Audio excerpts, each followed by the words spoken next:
Kahit wala pang brilyante sa episode ng Sangre kagabi, ipinakita na ni Tera ang katapangan ng ipagtatanggol ang kanyang pamilya mula sa mga sindikato. Ang pagiging leader ng grupo, ang huling papel naman na ginampanan ni Ricky Davao bago pumanaw. May chika si Aubrey Carampel. Para mapangalagaan yung scholarship na natanggap mo dyan. Nakilala na ang anak ni Sangre Danaya na si Tera, ang bagong tagapagligtas ng Encantadia. Tulad ng ina, nagpapamalas din ng kagandahang loob at katapangan ang batang si Tera. Handa niyang ipagtanggol ang mga naaapi. Hindi po ako hihingi ng tawad kasi wala pong mali sa ginawa ko. Tsaka sila po yung mga masasama eh. Kayo dapat mag-sorry! Lika rito, tuturuan kita, lika! Dahil dyan, unti-unti nang naipapamalas ni Tera ang kanyang tunay na katauhan at kapangyarihan. Sige na, kalabate! Tukayin niyo yan! Salbahin na!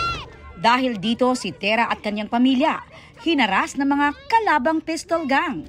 Huwag po kayo matakot na eh. Mang Victor, may konsensya pa naman po kayo, di ba?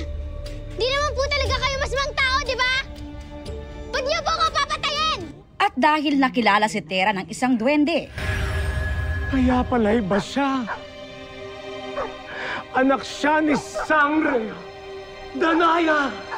Iniligtas din siya nito sa tiyak na kapahamakan. Victor! May malakas na eneriyang pumipigit sa kamay ko!